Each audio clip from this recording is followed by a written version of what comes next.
Hey people, long time no see or what or whatever.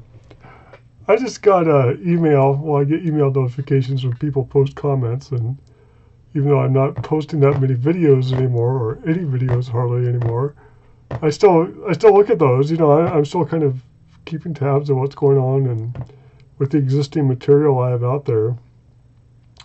And somebody posted a comment today asking, saying something like, it seems like you haven't done hardly anything since 2010. What's up? And I've been wanting to, I don't know, fill people in or something.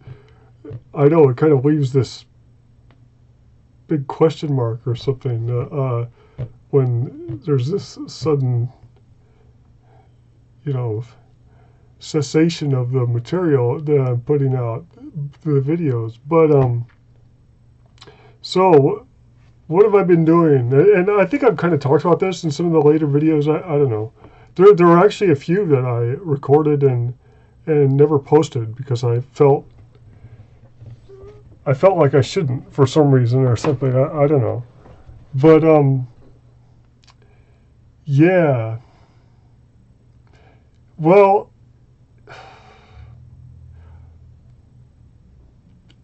during the time period that I was doing a lot of the videos, I guess I kind of got started in the towards the end of 2009 and did a lot in 2010. And I was involved in, as a kind of result of my research and stuff, and just this attractive force of being interested in these kinds of things and drawing more and more information to myself, I got introduced to several different ideas and things to do. So like in 2010 and 2011, I was involved in some channeling. I'd started doing channeling, some of the light trance channeling, the more conscious trance, a la Sanaya Roman and Dwayne Packer. I know I've got some videos about that. And meditation type exercises. The Oren and Dobbin material from Roman and Packer has, they have a bunch of different courses and things, and I had started one of those. So I was doing this kind of spiritual meditation visualization practice. With that, I was doing the channeling, and then that all kind of came to a head, I think, in like around May of 2010, and I kind of got burned out there and took a break from a lot of the things. Got back into the channeling later on in I think December of that year, maybe, or maybe it wasn't until 2011. Well, I can't remember. But then kind of was doing that for a while, and that the channeling I was doing led me to the entity suggested to start incorporating more meditation type visualization things into it, and I was doing a lot of that for a while. And I guess the big question on everybody's mind is, why have I stopped doing the videos? What I'm getting at is I stopped doing a lot of those things time and again whenever I realized that it felt a bit forced. It felt like I wasn't totally on the same page with myself, like I was doing them as a means to an end. Like it felt like I was doing something I didn't really want to do in order to get something I did want. And as I learned more about the law of attraction and things from Abraham by, who is that, Esther Hicks, which kind of that really resonated with me, I realized that, well, that's a classic example in the school of the law of attraction. It's a classic example of not, living your life in an absence of understanding the law of attraction. When you try to do things to achieve an end, you're steeped in the illusion of cause and effect and subject to, therefore, the rules of cause and effect. And I was really trying to step out of that in order to get to a place where I had more control over, if that's the right word, over the uncontrollable forces that seem to dictate my life. So I was getting more sensitive to that sense of, hey, I'm trying to manipulate an outcome here. I'm trying to control an outcome. That's what they say in Unity, and that always threw up a red flag. So even though those practices were precious to me, and I believe, of course, they were very elevated and producing results of a kind in my life that were positive, I stopped them when those feelings really came to a head, and kept trying. I was doing this in all facets of my life, trying to get at the core of what I really wanted in the moment, and try to approach that, to understand that in my world life perspective surrounding those things I wanted and things, try to interpret those from the perspective of the law of attraction, where the whole thrust of that material is the voice of the Holy Spirit in terms of conservative Christian ideology. What the law of attraction says is that the guiding of the Holy Spirit, or what Urantia would call the thought adjuster, or what many disciplines call the guru within, a higher self, the voice, the communication of the divine within is the pure desire of the heart. And Abraham in the law of attraction material keeps going on about how that's the core of the valuable practice. You get in touch with what you really, really want. Again, I look back, Unity is really steeped in this. Mary Mann and Morrissey, building your field of dreams. This stuff is everywhere in the New Age literature and stuff, and all of this channel material, of course, in various guises, but spoken so clearly in Esther Hicks's teachings of Abraham. So that's basically from a really large perspective, or a kind of high perspective, in the bigger sense, that's what I'm doing with my life, is trying to get in touch with what I really, really want, and be attracting, be focusing on the things that are positive, the better feeling thought. Abraham says, follow the better feeling thought. And so that's what I've been doing, really, is trying to find that, follow it, take it where it leads me, and it's led me through some rather tumultuous life circumstances already. But as I come to understand it, that's the nature of being in a time of accelerated change.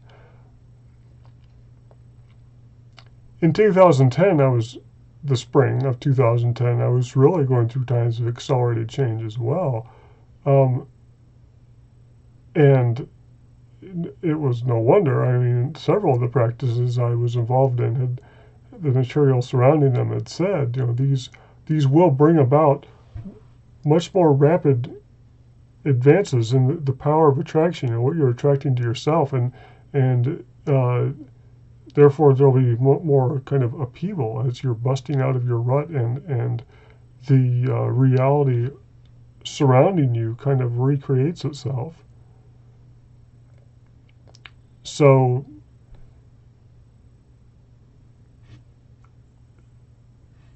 that was happening definitely then, but it at that point in my life, it was kind of, that was the goal. It's kind of like enlightenment was the goal, and that's when it never felt right, because then that was kind of like the end, and I was trying to do all these things to achieve an end, and the law of attraction material kind of got that perspective turned around, where I'm focused on what are the things I really want in life. What are those things that are really appealing, that really uplift my spirit, that are the best feeling thoughts in the things I encounter day to day in life, and as well as in daydreaming, whatever, and focusing on those as not really an end, but as understanding that what you focus on is your reality. So focusing on the better feeling thoughts and things is, you're dwelling in the reality you want to dwell in. It's kind of like getting in sync with yourself. Maybe it's more like, bridging that gap with the bicameral mind, like Paul Solomon puts it, getting in touch with a higher self, and with our higher self, our bigger self, the better part of us. I don't really want to call it enlightenment, because that kind of implies this shortcut, or this, and what's really helped me put this in perspective is the raw material, because they demonstrate so clearly how enlightenment isn't simply an all or nothing thing. In Urantia and even Edgar Casey and Solomon and things, you get at least I seem to get this perspective that fusing with the divine, that achieving enlightenment was like this step that was to be desired, and it was the be all and end all. And I think in the light of the world system, the cosmology presented in the raw material, I think what those other sources are exhorting us to is not necessarily the end. This starts to remind me of the error of Christianity, if it is one, being one of simply perspective. It's like all or nothing. There's glorification. You die, you go to heaven. That's it. It's just one thing. And again, that just reeks of lacking dynamic range. You read the Urantia book, and you get this perspective of there being all these levels in this unbelievably long path spiraling upward to the divine. And the raw material puts that in a simpler, maybe a higher level perspective, or one without so many details. But from that perspective, then, I think what the sources like Casey and Solomon and things are encouraging us to is not necessarily the end of our development, but simply an important next step. And that's what has been so valuable to me about the raw material, is that it lays clear, it clearly lays out, it lays bare the details in all these so crucial areas that we just get hints of in bits and pieces, and we never get a straight up ABCD presentation of. And the Urantia book seemed like it was that, but then it was like almost like it missed the mark because there were too many details or something, and it was too unbelievable because there were too many specific details and things. And the raw material is more like what you'd expect if you're communicating with an entity of much superior intelligence, but understands the nature of communication. It's like, what are these humans I'm talking to really going to comprehend? Let's talk to them in their language. Like, hey, let's sit down and use the words and vocabulary you understand, not throw a whole bunch of new arbitrary vocabulary at you. And that helped to communicate to me so clearly. So in the Paul Solomon sense, yes, there is this great crisis with this imminent change the world is about to go through, and Cottrell and things saying the same kind of thing. And, from the Casey perspective, yes, there's this great need to achieve enlightenment. And, of course, Paul, Solomon, and the others as well, in this lifetime. It's always the goal. Whenever people would ask, what's my main purpose in this lifetime? And almost always these sources would say, well, to fuse with the divine. But what you mean is, the next step. So, I don't know. I think from the raw material perspective, it's more realistic that they're encouraging us to the next step, which is this transition from third density to fourth density, something outlined in the raw material. And the Earth itself being in a transition from third density to fourth density.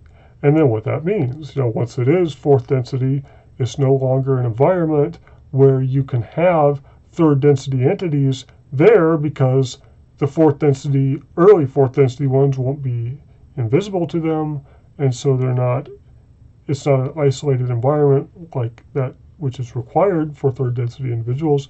So therefore it will no longer be habitable by third density individuals, or they're no longer be allowed, or I think is kind of more like by default, it will no longer be habitable by them. And that jives with hints dropped by Paul Solomon about the Earth being moved into the core of the sun and how that would alarm people. So as perhaps a metaphor for rendering it no longer viable for human life, or habitable for flesh and blood humans like we understand them. And then, so therefore, a need for as many people as possible to bump up, achieve this next step. And the clear demarcation being that between third and fourth density. So, therefore, from that perspective, it makes sense. Well, sure, yeah, you would want to exhort people. Yeah, it is kind of important. I mean, in that minuscule sense, in the grand scheme of things, yeah, there is kind of a crisis. But in the larger perspective, of course it's not a crisis. I mean, of course we're all immortal. Of course we're all these bits and pieces of God flitting about through the universe, discovering ourselves and reality and what it is to be, to exist, and the never-ending unfolding expansion of consciousness of God that within all these infinite number of parts, each one sentient, each one exploring, developing. And so, of course, each breath is but a life. How does Cottrell say it? Each lifetime is but a breath in the life of a soul. Trying to give us a little perspective again there. So, I don't know. I'm in a way I'm rabbit trailing, but in a way I'm not. I've hesitated to do a video talking about the raw material for quite a while. I kind of felt led not to, and I didn't want to unduly put emphasis on it. It's another source like many of these others. It apparently was deep trance channeled, much like Casey or perhaps the source of the Urantia book, and by Paul Solomon and perhaps Cottrell. But as I've discussed before, there do appear to be gradations of quality even in the deep trance channeling. For example, Francis Hossein being maybe one side of the more shallow, perhaps, perspective or end of the spectrum from a certain perspective of deep trance channeling, and maybe Edgar Casey on another. Well, and then not only that, but then different types of communication that can occur. And you kind of see this in Paul Solomon, where Halaliel would take over, in the reading and say, sorry, we're not going to do a normal reading tonight, I'm going to communicate.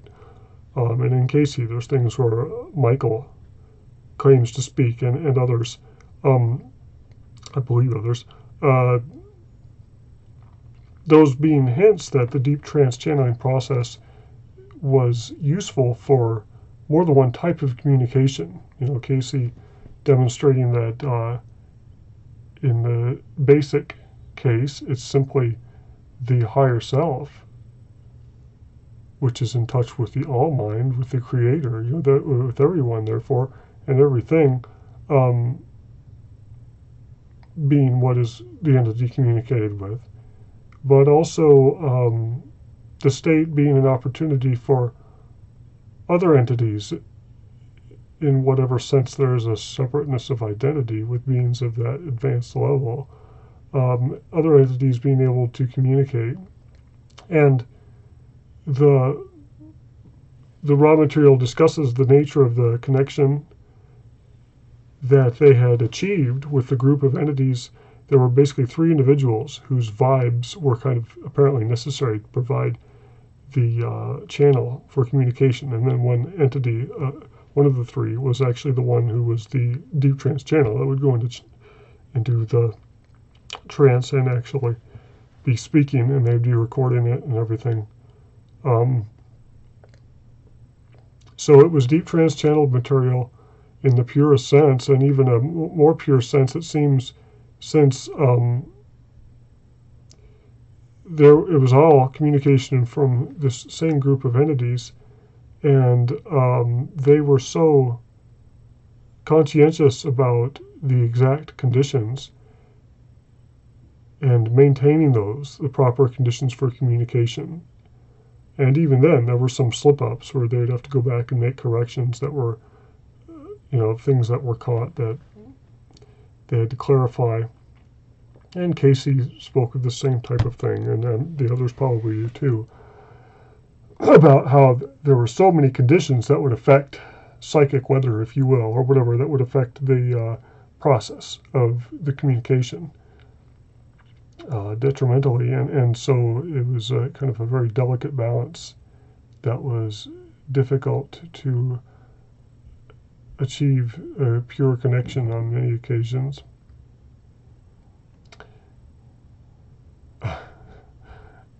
So let's see, where am I going with this? The raw material, yeah. So it seems like really good stuff. But again, just like all this other material, I tried to solely approach it from the standpoint of content. What did it have to say? What kind of ring of truth did that have?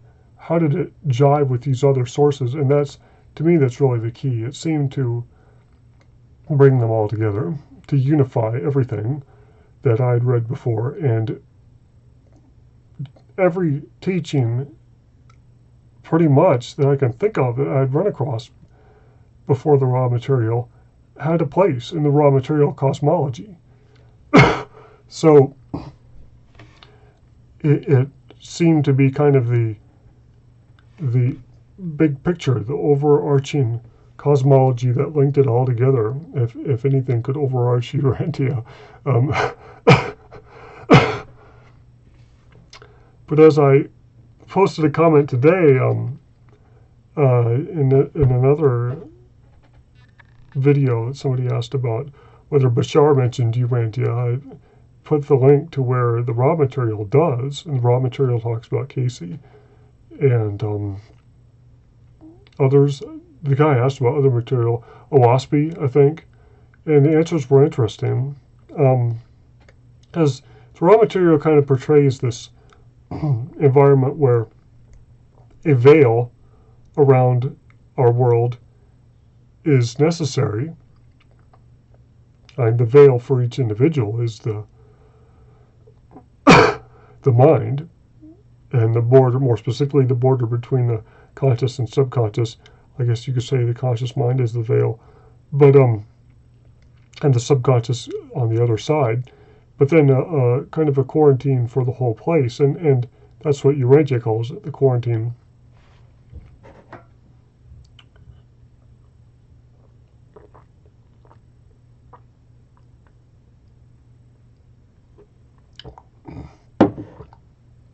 So the raw material talks about this, and talks about a council of, I don't know what it is, 8 or so, however many individuals.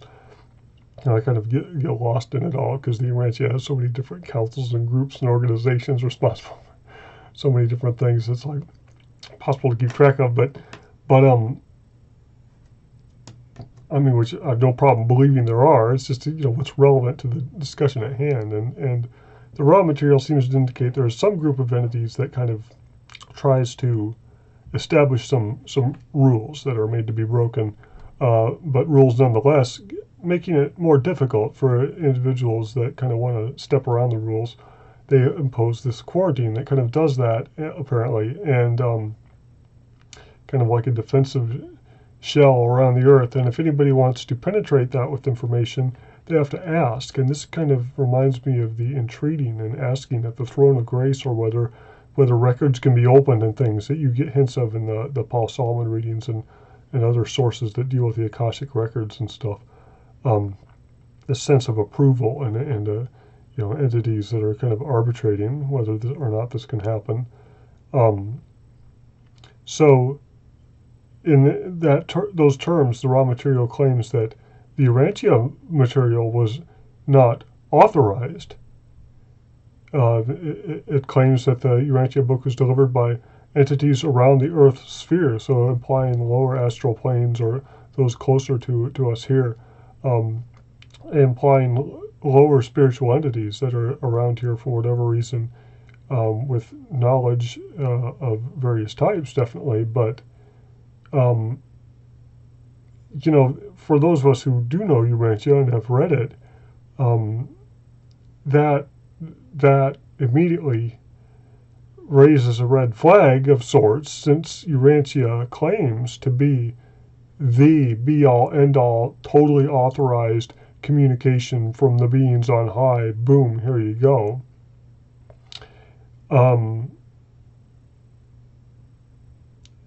So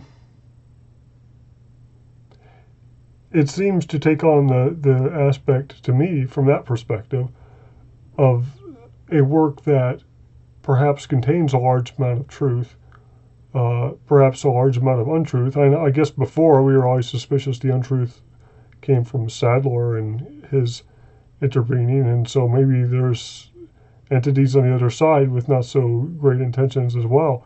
So who knows? But again, we're back to square one, like all this stuff. Nope, it's not this word of God written on platinum tablets handed down to us. But none of this stuff is, and I guess from the perspective of the raw material, that's the point. We can't really have free will if God himself or some markedly advanced beings who really know, because they're in the know and they don't have a veil and they can see everything on the other side, if they just give us this straight up communication, well, the whole point is apparently that then, if that's true, if we live in a world like that, then free will isn't really possible. What makes free will possible is for us to have a limited perspective, a finite perspective, and senses that are only able to perceive a fraction of reality. And that limitation gives us our freedom. It's kind of like that. The scope of that limitation is the scope of our freedom. That defines the boundaries within which we are free, the boundaries within which we are ignorant, I guess, or what has to be the unknown. That's I don't know. I just had that impression for whatever reason, but so I don't know. My overall take on all this is the channeled material and stuff valuable? Well, definitely. Can any of it be taken as the Word of God, the unquestionable Word of God? Well, no, because we live in a world that has free will, and therefore we can't have information like that. We will, and we have, apparently, those of us that have been apparently on more elevated places, if we have. And that's a different type of existence. So it's kind of like we're in this place now, and other entities that are in other places like this are in a place like this in order to experience that veil, that ignorance, and the specific type of experience that it provides, that such an environment facilitates, makes possible. And I don't know. I know a lot of you are going to say, yeah, well, this or that or the other source has said the same thing time and again. Yeah. But if for some reason it kind of sunk in for me, that kind of clinched it for me, and it's kind of like, oh, I got it. I'm supposed to be here. I don't have to be butting my head up against this glass ceiling all the time. It's supposed to be there. I'm supposed to be in this environment so that I can get in touch with what I really, really want and polarize. It's like that's another big perspective that's so clearly outlined in the raw material. It's like the whole point is you have these desires, you have these situations, so you can get in touch with that divine spark within yourself, whether it leads to a path of selfishness and dominance over others, or a path of selflessness and communion with others, seeing the divine in all others. Both get you in touch with the divine, both eventually lead back to the divine, and both are valid. But the point is, whether you polarize to the right or to the left, you've got to polarize. That's why you're here. It's because you want to. You want to get in touch with that divine spark within, and so you can dream the next dream. It's like, from the law of attraction perspective, you have these desires, you learn how to attract those things you desire in events and people and places and whatever into your life, so that then you can dream the next step. And you're building, you're polarizing, you're getting more and more refined and specific and pure and intense in the flame of your desire and vibration, or your existence, your consciousness, your being, I guess. And that gets back to Casey. That's why Casey says everybody in their lifetime has the opportunity to achieve enlightenment. It's just a normal day-to-day experience. And, that should say to us, well, hey, a normal day-to-day experience is not just completely valid, it's very valuable. And so, why have my videos stopped and things? Well, it's, in a way, it's kind of because I've stepped away from a lot of these spiritual practices and things and sources, and I've been attempting to put them in practice, to live my life. Just go out there and start living my life from this perspective, being informed by these things. So that's pretty much what I'm doing right now. And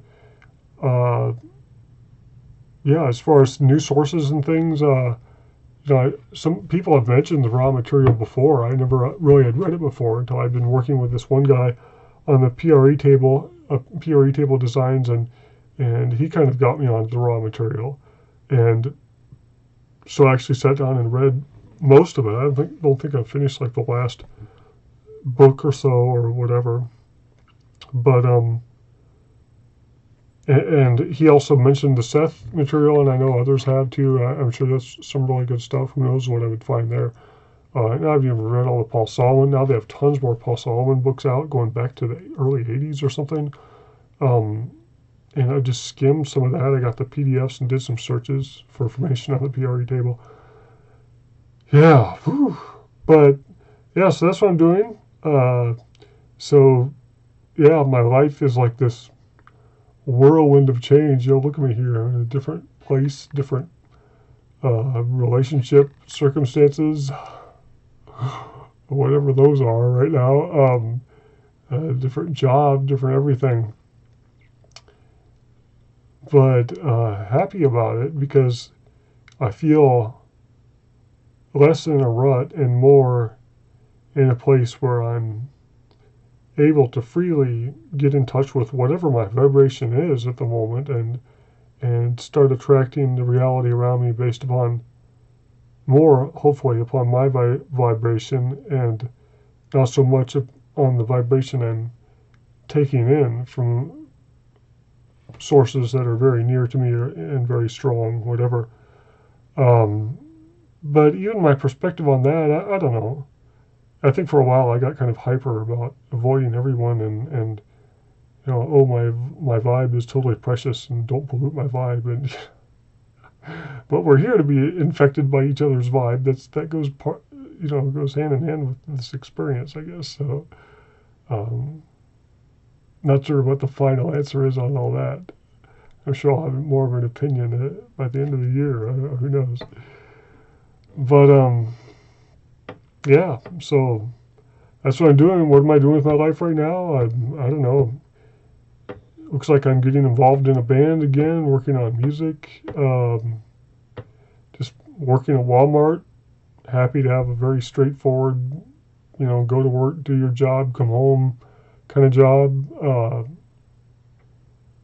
And just seeing where life takes me at this point, I guess. Trying to get in touch with what I really want in relationships or life experience and or partners of whatever types. And just kind of enjoying where I've been, getting in touch with where I'd like to go, and seeing where I am and enjoying the many aspects of that I enjoy all the time. And so, yeah, I'm here in this maelstrom. I'm the happy leaf in the midst of the whirlwind, as we all are, I guess, as I'm supposed to be at this point. So, yeah, sure. If I run across stuff that's great, I'll try to pass it along. Most of the material I've run across in the last year or two or whatever has been from you people. You suggest things to me. Somebody suggested Robert Bruce and his astral projection material. All that stuff is fantastic. Other people have suggested the raw material, whatever. So I would definitely encourage you read each other's comments and things, because there's a lot of good input from interested viewers about this topic, and what's some good stuff, what have people found to be beneficial and stuff, and so yeah, continue to check those things out, and I do as well. And I mean, I don't know if I get into a lot of that some more, maybe I'll do some videos if I get more organized about checking things out and stuff, but in the meantime, yeah, just because I'm not doing videos doesn't mean there isn't fantastic stuff out there and new fantastic stuff coming out all the time. And there definitely appears to be. I'm sure that there definitely is, of course. So, dive in. There's tons of stuff out there. Probably just the stuff I've unearthed so far from these videos couldn't even be digested in a lifetime by most of us. So, there's tons of good material and abundance more besides, I'm sure. So, share and enjoy, continue to dig in and communicate, and who knows when I'll see you again, but carry on. Thanks.